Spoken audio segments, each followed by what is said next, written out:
The organism in question in this video is the giraffa Camelopardalis, or more commonly known as the giraffe. The name Camelopardalis is the species of giraffe, and this species is a part of the Giraffa genus. This genus is a part of the Giraffidae family in the Artiodactyla order.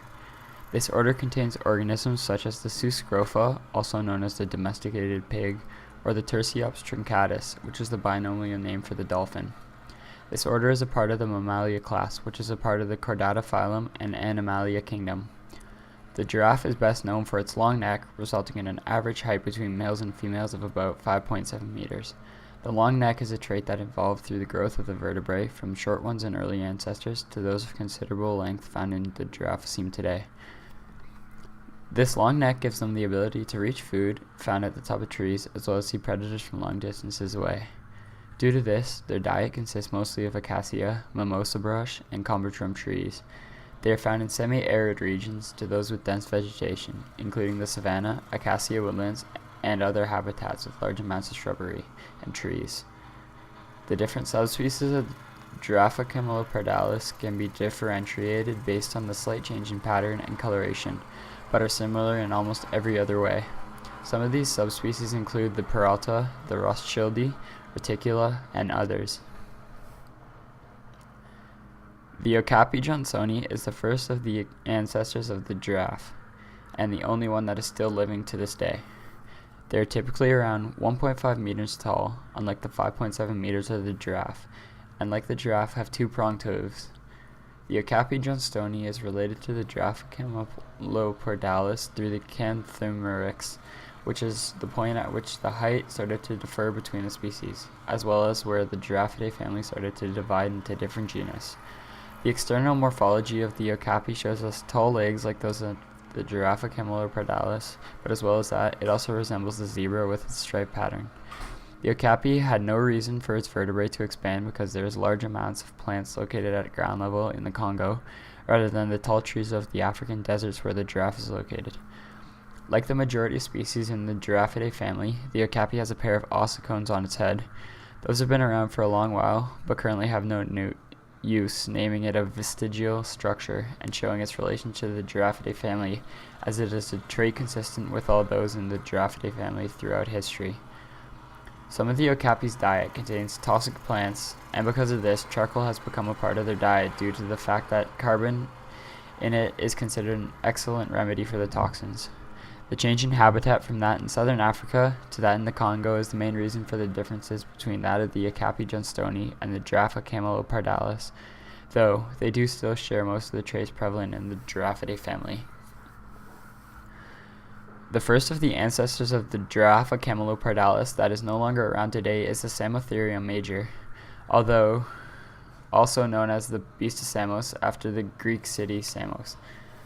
Like the okapi, the Samotherium major is a part of the Giraffidae family, but when it comes to genus, branches off into the Samotherium genus.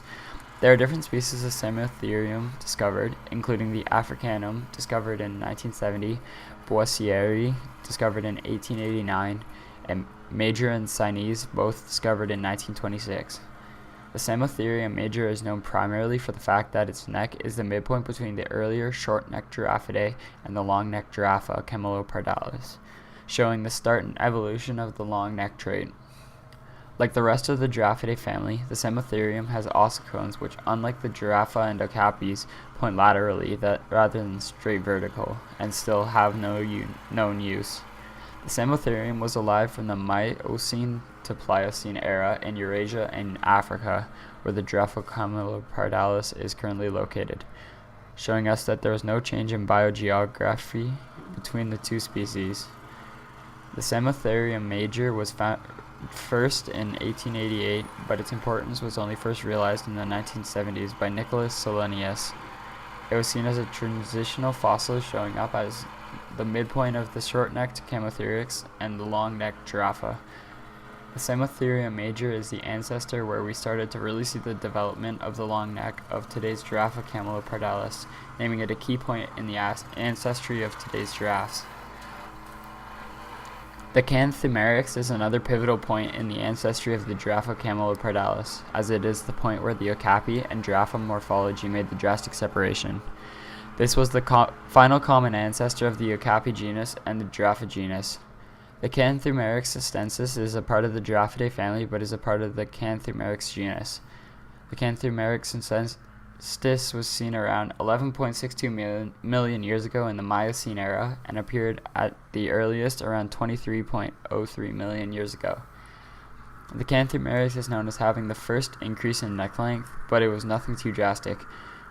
The growth was only in the anterior portion of the vertebrae, whereas the growth in the giraffe and Camelotherium are consistent in both the anterior and posterior portions of the neck.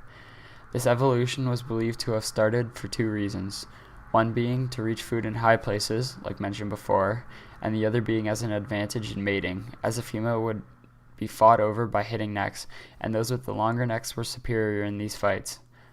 The female would always choose the winner of the fight to reproduce with, and because of this, the gene for longer necks had a much greater chance of being passed on, and over time it reached the point of the Camelotherium major and then the giraffa. The Canthumerix was also known for growing out its tail to swat flies, which was as a result of the rise in temperature bringing more insects to the area, as well as the appearance of long legs which were used to run from predators. The first appearance of the Canthumerix was in 1973 and was estimated to be in the range of 11.62 million to 15.90 million years old in Kenya, and then later examples were found in Saudi Arabia and Tanzania, as well as all around the area of the giraffe and okapi, where there was tall trees would have meant it was advantageous for growth of the neck to retrieve food. The Canthumerix was overall a major influence in the morphology of the giraffa Camelopardalis seen today, bringing on the signature long neck, legs, and the tail. The Prodromatherium is considered another of the ancient ancestors of the giraffa Camelopardalis that influenced the growth of the long neck and other vital traits. The Prodromatherium was last seen 23.03 million years ago in the Miocene era and was found fossilized in Mongolia in 1877. Fossils have also been found in France, Georgia, and Kazakhstan, showing that though they were found predominantly in Mongolia, their species traveled drastic distances. The Prodromatherium is a part of the Artiodactyla order, but unlike the other ancestors mentioned so far, it is a part of its own family, which is the Hypertragulidae. This family is believed to be a predecessor of the Giraffidae family because of the features common to both families, as well as the similarities in geographical location. The Prodromatherium has the longer neck, like mentioned, but also has other features similar to both, including the longer legs, which were evolved as an adaptation to the faster predators of the time, and teeth designed for the consumption of plants, or more specifically the leaves of trees like the acacia or combitrum. Though not much is known about the Prodromatherium, it is still considered an ancestor that was extremely influential in the development of traits seen in the giraffa Camelopardalis today. The Bolinia attica is an ancestor of the giraffe that is commonly misconceived as being the giraffe due to its features closely resembling those of the giraffa Camelopardalis. It is a part of all the same taxonomic groups as the giraffa Camelopardalis up until the genus where it becomes the Bolinia. There are only two species recorded under this genus, being the Adumi and the Attica. The Attica is the most well-known of the two species, and it has undergone multiple changes in classification, starting at the Camelopardalis, going to the giraffa, and then ending on Bolinia. The Bolinia attica was last seen around 5.33 million years ago in the Miocene era, and was found fossilized in 1886 in Chad. Other locations the Bolinia attica has been found is in Greece, Iraq, and Turkey, which, like the Prodromatherium, shows the species traveled long distances. It is believed that the changes between the giraffa Camelopardalis and the Bolinia attica were as a result of climate change, because with the climate change came changes in plants, resulting in the need for the longer neck and tail used for batting away flies and other flying insects that moved into the area with the increased climate. Like the rest of the family, the Bolinia has the ossicones, which were continued throughout their existence, slowly getting smaller as the generations pass by.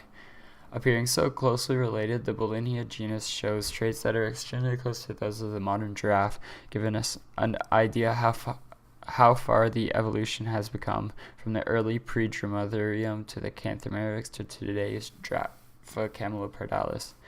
In summary, from the earliest of the ancestors of the giraffa Camelopardalis to those much closer, we see four main traits being passed on, including the long neck for reaching food, spotting predators and fighting females, the tail for swatting flies and other insects, the long legs for escaping predators, and the teeth for ingesting the plants found at the tops of trees where the leaves of the tree were found.